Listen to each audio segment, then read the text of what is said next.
Hey, it's showtime on the Dr. Kris Podcast. Dr. Kris, how are you? You got a little sun on your face? Or what's the deal? You been in Yeah, the a little bit of again? sun shining off of the snow in Vale. Forgot to take my sunblock, so I'm paying a little bit for it. We just got back from Vale last night. Well, that's nice. We're coming up on Christmas time. People are busy. Yeah, can you believe that Christmas is 13 days away? I think. hmm I actually looked at the calendar this morning, and it kind of freaked me out because I really thought it was like nearly 3 weeks away, but it's less than 2 weeks away. So I guess I better get off my butt and get moving on those gifts. Yeah, you got a little bit of activity to do.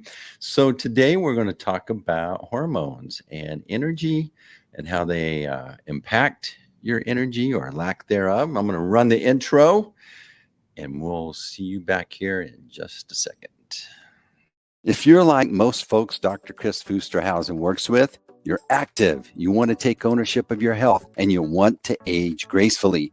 The problem is there is so much conflicting information out there about health and wellness, it's tough to know who to trust.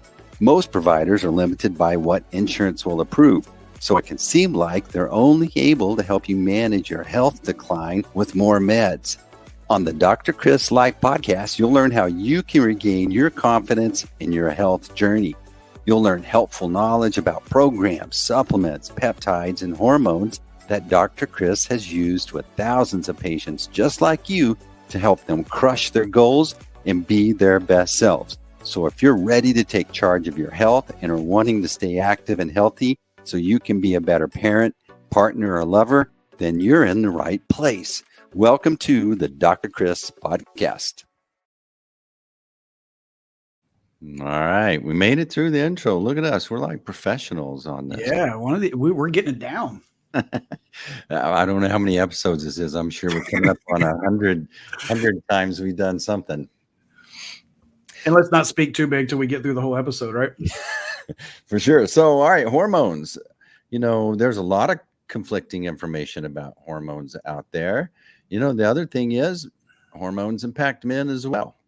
So what's the big deal as far as energy? Because sometimes it might be confusing. If I'm low on energy, is it my hormones? Is it because I didn't get, exercise, or maybe I didn't sleep very good? How do you dial in on that? Well, so fatigue, or I'm going to say fatigue. When people say energy levels, I'm going to use that generic term fatigue.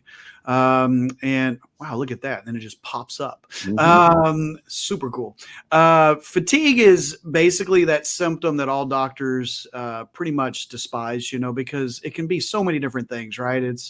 I don't know if in your field, if there's just like you say one thing and it's so generic that could go down 15 different paths. Mm-hmm. So rarely is fatigue in my industry one thing. It's rarely ever, oh, Steve, your testosterone's really low. That's why you're fatigued. But it is typically can be a major player in fatigue. So I think the workup for fatigue is, first of all, just getting to know your patient, getting a history, but then also getting that lab panel to start getting some clues as to why they're fatigued.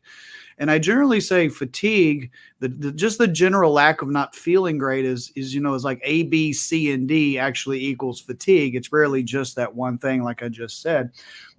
But if we back up and say, okay, you're low on testosterone, for a male or a female, okay, or let's just say hormonal imbalance. I think I'm going to use that term. That's more inclusive to what we do, because that includes thyroid, and for women, estrogen, testosterone for men and women. That can lead to us not sleeping as well, which certainly can cause fatigue. It can cause depression, which can certainly cause fatigue, amongst many other things. You can see how that kind of extrapolates down the line to how you may start just not feeling good. I think the saddest part about fatigue is so many patients just accept it. And they're just like, well, it's the way it is. I'm 50, 51, 52, 55, whatever, 60. I'm old. By the way, I'm 51 now, and that used to be old in my mind, and now I think it's young. But anyway, my kids remind me, though, they think I'm old. It just, so many people in America or in this world are just accepting of this is just the way life is, and it simply doesn't have to be that way. It seems like fatigue kind of creeps up on you over time, and you don't realize how you've gone from here to there, Mhm. and it happened incrementally, but you just accept it, or you're used to it.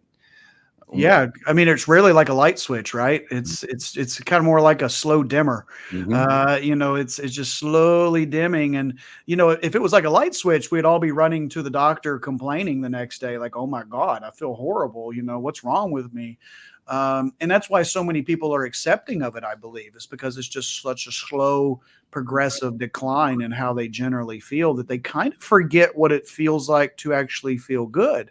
I sometimes hear that, like sometimes patients come in because their spouse pushed them in here because maybe the spouse sees something that they don't. And then we do an evaluation and find abnormalities. And after education, they agree to treat it. Then they come back in down the road and go, "Oh, crap. I guess I didn't realize how bad I felt, because I had just become so used to how I felt."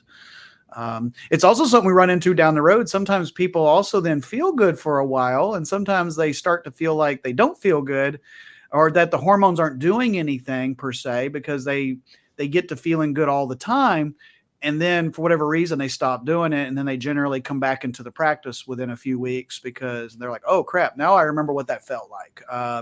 Now that I've let myself deplete again, I feel bad again, and I'm ready to keep going."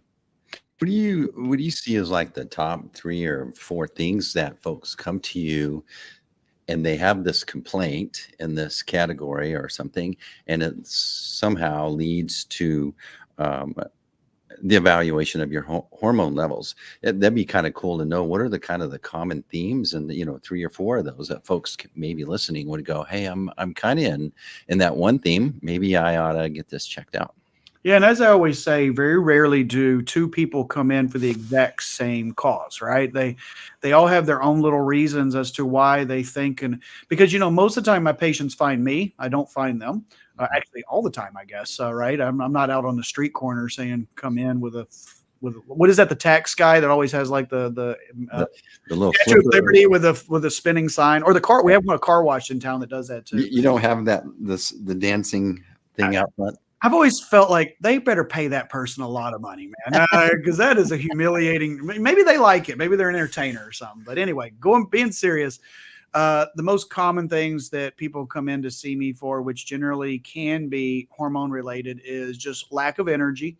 Body composition changes. So people who are like, you know what, I still work out as hard, I still eat pretty decently, but I'm losing muscle and gaining fat. A real big player is lack of sex drive, libido, or just sexual performance. We'll kind of lump those in together: sexual performance and lack of libido. And then probably, what is that, fourth would be mental changes, feeling like out of nowhere. Because I always tell patients, if you feel depressed and anxious and that's not normal for you, and you can't come up with a reason as to why you should be, it's one thing if your spouse dies, or you're going through a divorce, or you're having to file bankruptcy. I would tell you, if you're not maybe a little bit on the sad side, there's probably something wrong with you. Okay. But you're like, no, marriage is good, finances are good, life is good. But all of a sudden, out of nowhere at 50, I'm having this depression, anxiety. I always go, man, we really got to dive into your, a metabolic panel to try to see what's going on.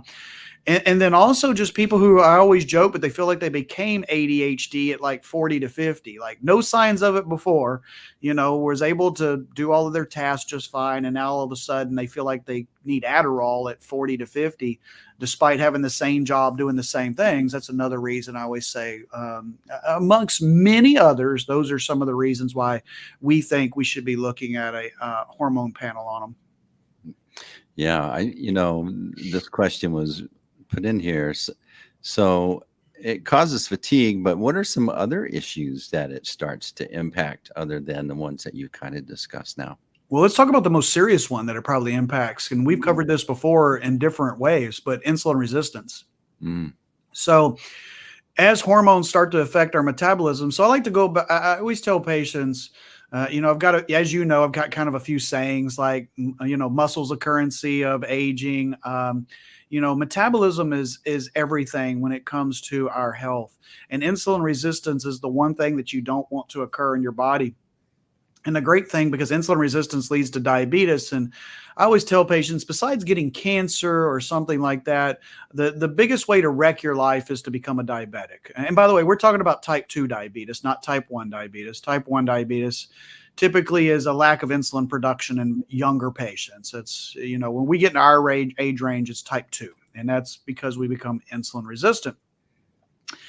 And one of the things I try to, whenever I talk to other providers and patients, is very few doctors out there are routinely checking fasting insulin levels. And by just checking that simple lab, that's not even that expensive, we can determine if a patient's starting to have disruption in their blood sugar axis and insulin resistance. And the great thing when you find insulin resistance early on, and by the way, hormonal imbalance is one of the ways that we leads to insulin resistance.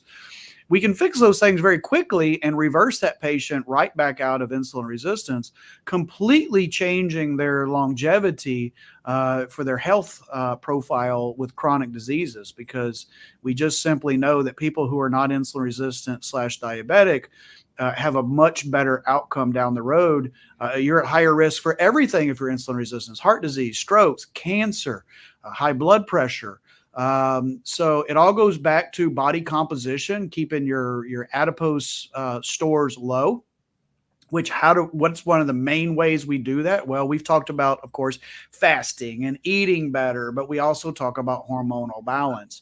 And so I don't try to ever tell a patient that hormonal balance is the answer to everything. It's simply not, but it is a very important tool in our toolbox. Like I always say, people come to me a lot, as you know, as we talk about for weight loss, right? For fat loss.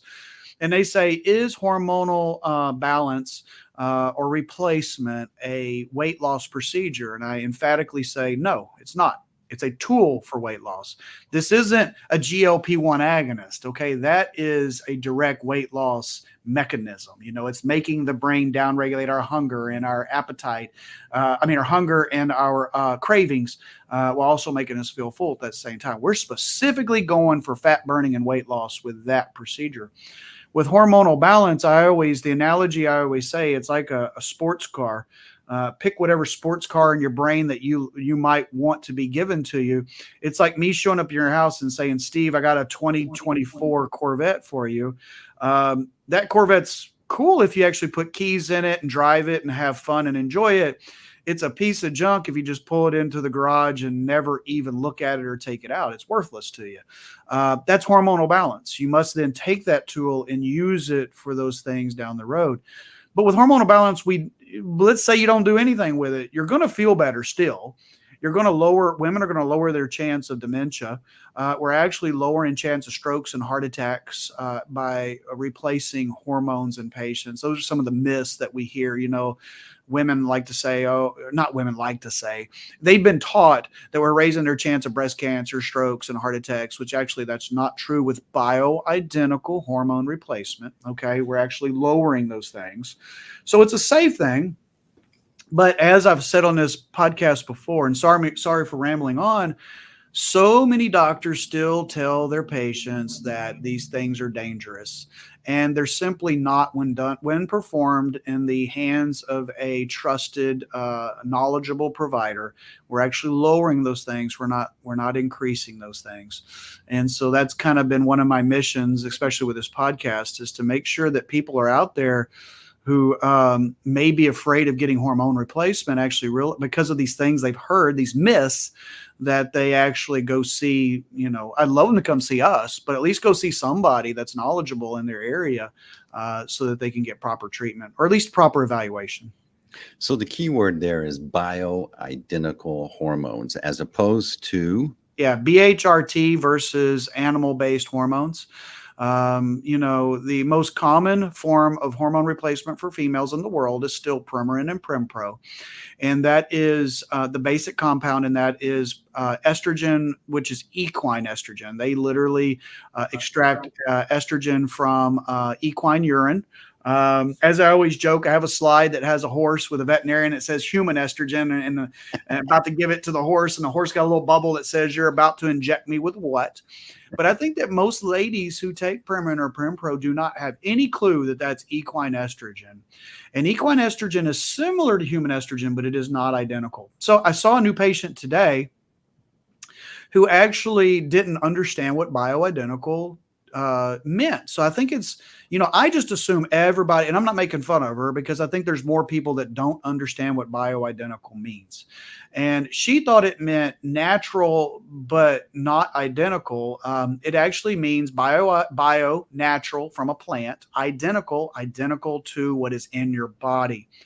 And I always try to make the point that if something is and I don't think you have to be a doctor. Again, you've probably heard me say this, Steve. I don't think you have to be a doctor to buy into this. If I'm going to give you something that 100% you already have or had in your body before for decades, and I just simply giving it back to you in safe levels, that is probably safer than giving you something that is not in your body naturally. That there's probably less side effects with that you might actually do a little bit better with that. And that's how I break it down, that in that level of simplicity, because I think that's all you have to really know to understand what bioidentical is. For me, the way I like to think about it is that, our bodies at our prime, all systems were producing at optimum levels. Right. But over time, as we age, maybe you had bad diet or other things that impact systems at different rates, and they start to reduce production in such a way. And so when you introduce these bioidentical things, it's like you're waking it back up to do what it wants to do and what it was set up to do in the beginning. Yeah. And, like some patients will say, well, this is what naturally happens in the body, so shouldn't I just let it occur? Mm-hmm. And I go, well, okay, if we want to go with that theory, we were only really meant to live to be about 50 to 60 years old. If you go back in time 300 or 400 years, you and I are very geriatric people at that point. Most people didn't live to be 70, 75 years old. When you read about some famous person 300 years ago, look at their age when they died. Most of the time it's 40s and 50s. And I think firmly that with our food quality that we now have, our food quality has done nothing but go down over the last multiple decades as we're bringing food to market much quicker, as we're steroid inducing foods. And all the processed foods, all the seed oils that we ingest on a daily basis. When I say we, I mean America. Mm-hmm. We're doing nothing but killing our hormonal production. If you look at hormone levels by decade now, they're tremendously decreased than they were, 50, 60 years ago. And so, I always say there's a difference in normal and optimal. That's basically the difference in sending a kid off to school and saying, well, they came home with a C, so it's normal, versus they came home with an A or an A plus. I always say, like in our house, that's not acceptable just to pass. We want optimal, same way at the clinic. We want optimal levels. So, for example, many times I'll see guys with testosterone levels that are kind of mid. By the way, what's the normal range for a male? 300 to 1100. I always say add those two together, 1400 divided by 2. That's your midpoint, 700. Okay. I see guys all the time at like 600, 650. They've been told by other doctors their testosterone's fine because why? It's in that normal range. Especially like I have a decent amount of like former professional athletes. And they feel horrible. They feel tired, sluggish, depressed, gaining weight. They just don't feel right. I explain the pros and cons. And then, many times you can take those patients potentially, move their levels up into upper levels of normal range. And oh my God, they got their mojo back, I guess is what I would say. They now feel good. And we still have them in normal range or just up at the upper limits of normal. As I tell patients, you have an identical twin and you go to the endocrinologist office and one has an 1100 testosterone, one has a 400 testosterone. They're going to look you in the eyes. Most likely there's some new progressive endocrinologists, but they're going to tell both of you your testosterone levels are normal.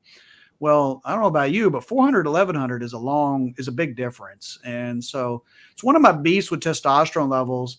There's really only B12 and testosterone that have such wide ranges. Most ranges in medicine is like 10 points. Here we have a 800 point range. It's B12 is the other one that does that. It leaves a lot of movement in that variance there. So, that we see a lot of patients who've been told in their life that their testosterone's great when it's actually, in my opinion, not. Wow. So when you brought up the topic of diet or foods, what are some foods that one could consider to help, um, I guess, protect or boost or improve your hormone levels? Healthier foods. So, I would say more than anything, it's staying away from certain foods, staying away from your processed foods. In my opinion, that's going organic if you can, going with hormone-free meats if you can, and staying away from processed foods. I believe the closer we eat to caveman days, the better off we are. So what I mean by that is, sticking with your grass-fed meats. I am a believer in meat, but if you're a vegan, I certainly respect that and can work with you on that. But staying with those things. But if it comes in a bag or a box, it is having a negative impact on your overall health, probably hormone levels as well. So as you've heard me say, trying to shop on the periphery of the grocery store. I mean, if you can. Hopefully don't have to go down the aisles unless it's just for some seasonings or, spices or something like that, but staying away from those things. And also don't lose the impact of that seed oils have on patients, So really the only two oils that I really encourage my patients to use, and I do encourage them to use EVOO, extra virgin olive oil, but make sure you're really getting quality EVOO. Make sure it's made in Italy. That's one of those little things. The good olive oil only really comes from Italy. Make sure it's not like California. And so I saw a product the other day. It had name Italy in the name, but when you flipped it over, it was not from Italy. They were just using it to get people to buy it. So just be careful, making sure it's a product of Italy. And avocado oil. So avocado oil, olive oil, staying away from those canolas and vegetables. And, remember what vegetable oil was. It was originally created to lubricate machine parts. And it's absolutely all these seed oils are absolutely inflammatory to us and absolutely cause a big negative impact on our hormone levels. So I think seed oils and processed foods are really the two biggest issues, and steroid enriched foods. Like I always tell patients, we now bring a chicken from birth to slaughter. We've half the time and we've made them twice as big. Sometimes the breast on these chickens are so large they can't even stand up properly because we've genetically modified them so much and we pump them full of so many steroids. So, there really is, money well spent if you're getting, like when you buy eggs, making sure you're getting the clean eggs, when you're buying meat, spending a little bit more on the hormone free, beef. Now, really, it's not that much more expensive. I mean, I think it's like $1 a pound more for ground beef and your steaks and things. Just going for the hormone free meats is so much better for you. Yeah, that seed oil thing, when I learned about that, I didn't think about it as it is, but when it goes in your body, your body doesn't know what to do with it. And so it's just placing it in places that is causing you problems. Obviously, I'm not a doctor and I'm not explaining it very well, but I couldn't believe how toxic and how bad seed oils are for you. And it's so prevalent. Yeah, and it's really gaining. I've been happy to see that seed oil education is really gaining steam. I feel like over the last year, I think there's been a handful of people that's been their mantra on like Twitter and Instagram and these other things, is really spreading the wealth of knowledge on how bad these seed oils are for you. The problem is staying away from them is so difficult, right? Like, there's hardly any restaurants that are seed oil free. There is a movement to try to get them banned. There was like totally unrelated to seed oils, but I don't know if you saw a few months ago that California enacted, I think they have a year or two to enact it, but like Skittles in their generic form are going to be banned because of, there's certain foods and candies and things like that are absolutely banned in other countries because of their negative ingredients. And so like if Skittles wants to stay in California, they're going to have to modify their recipe to keep them, which I think that's great. There's some of these ingredients that are just so bad for us. So there's a movement with seed oils to try to do the same thing. I don't know if it'll ever happen in our lifetime though. Because they're cheap. And the pushback from restaurants is going to be huge if they're forced to use expensive oils. And then whenever food costs, which are already high, go up more because now they're having to use EVOO or avocado oil, people are going to revolt too, because a lot of people, they're just like, they don't care. They just want their chicken fried steak. They don't care how it got to them. But yeah, it's another reason, like, it's been amazing to watch some of these different studies and things, like how people, like a simple thing, like how they don't sunburn as much if they don't have seed oils in their body, and just all the inflammation that it occurs. So I can't claim that I'm seed oil free. We do it at home. Unfortunately, because of poor planning on my part, which is all my fault, I still eat out a decent amount, and I'm sure I'm still being exposed some, but we try to minimize the exposure as we can. So when we're talking about treatment options for hormones, what does that look like? Is it oral? Is it injectables? What is it?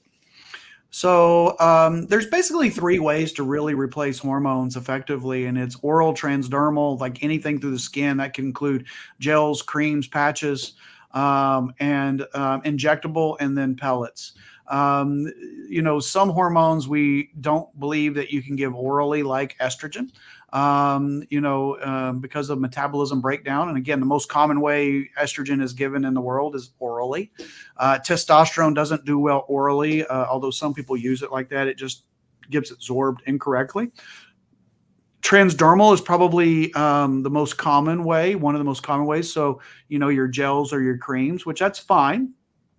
In our office, we are heavier. We do use transdermal. We do use injectable. Our most common way, though, is subcutaneous pellet insertion, which pellets are bioidentical testosterone and or estrogen or estradiol. And so that's our preferred method. And the reason that's our preferred method is that it's an easy procedure. It's a practically painless procedure. Patients, besides males, but maybe females, might have to take oral progesterone if they have a uterus and take estrogen. We don't have to go into that, but they could maybe have to take some oral progesterone. But they're able to get their hormone coverage without having to do anything on a daily basis, which leads to very consistent levels. I always say feel the same on Tuesday, next Wednesday, the following Saturday, versus, gels and creams and shots, which are some ups and downs throughout the day. So patients generally like the pellets because they're feel the same every day. They're easy administration. They eliminates many of the day-to-day things that they have to do. Like guys typically come in and see me every 5 months. So I always say, if you can literally drag your butt in here every 5 months, 2.2 times a year, you can be on testosterone replacement, doing it a safe way with good, consistent levels. Wow, that seems really. Probably people are afraid of injecting themselves with a small needle. Seems like is that procedure named something? The pellet process? It's just a pellet procedure. It doesn't really have an exact name. And, if it makes people feel better, we teach a lot of doctors how to do this procedure. A lot of people, there's some videos on the internet. I guess I need to maybe film one and put it on my website. Note to Steve and myself, that might be a good thing, because somehow people Google it and they find the most god awful videos of people getting pelleted. I don't know how that is. That'd be a good idea in a new patient email, just to send them a video, maybe, because a lot of people come in like frightened to death. And I'm like, you do know on a 1 to 10, this is like a 2 on pain and complexity. But they see these videos or they hear things and they get themselves worked up. And then they're like, oh, that's nothing. It's a very easy procedure. It's very nearly painless, minimal soreness and tenderness for a few days for men, practically none for women. So it's really easy. But we do injections as well with guys. I don't want to make it sound like we don't. I am not a doctor who claims that there is one procedure for every single patient. Just like, I just want to make a quick point. There was a consensus committee a few years back. They did it in men and women. They brought together some of doctors who were felt to be, leaders in this field. And they came up with the same conclusion on men and women. And that was that there is no one level that's perfect for men. No, there is not one level that's perfect for women. And so I always tell patients, I generally have a level that I'm hoping to go to start with. And generally, if I can get you there, about 85% of the time, the patient does very well. It's that other 15% of the time that you got to go up, down. I always say it's kind of like Goldilocks, too hot, too cold, just right.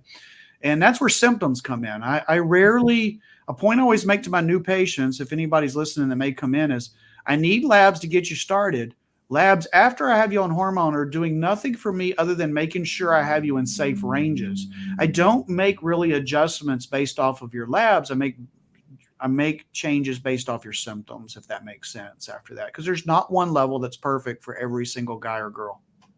How big is this pellet? Is it like the size of a banana? Yeah, it's the size of a chapstick tube. No, for women, so this is the one procedure that women have it easier than men. Okay. I always tell women, you poor things, everything in medicine, you have the short end of the stick, except for pellets.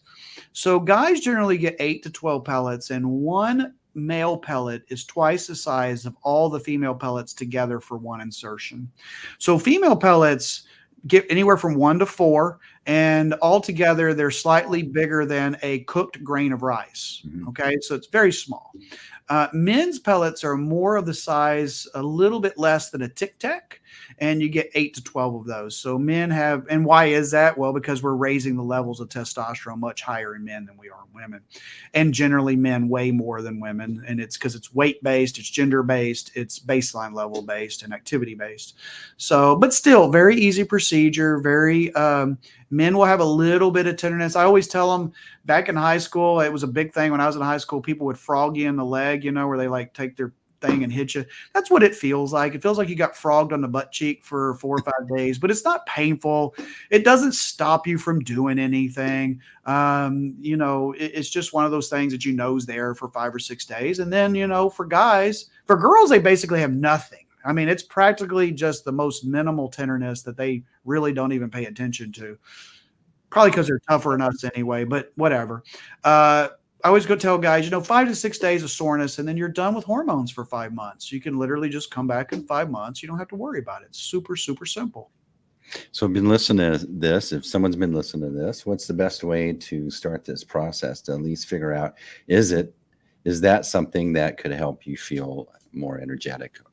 Yeah, so we generally like for our patients to, first of all, reach out to us, of course, or you can stop by if you're local. But the researchclinic.com, you and Sam, Steve, have done a good job of, there's links on there that you can just click on.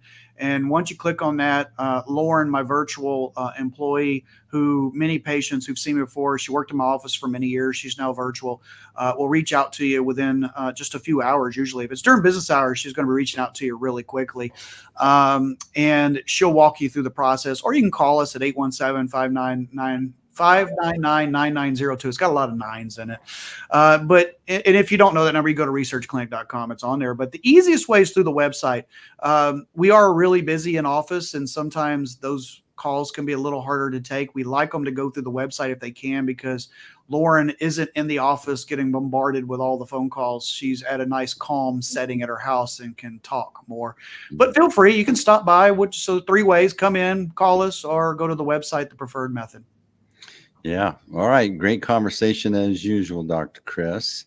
Any last comments before I run our little outro? No, mainly, the holiday season's here. I don't think we're doing another one of these before Christmas. So I hope everyone has a beautiful Christmas and maybe get some downtime, some extra sleep. We all need that, a little bit of rest and relaxation, because the holidays can be tough. And the last tip is for all my patients out there, don't let the holidays be a reason to pack on 10 pounds. Keep the eating under control, have fun on Christmas, Christmas Eve, New Year's Day, but don't let it turn into weeks on end of overeating. All right. And here's our outro. Thanks for joining the Dr. Kris Podcast.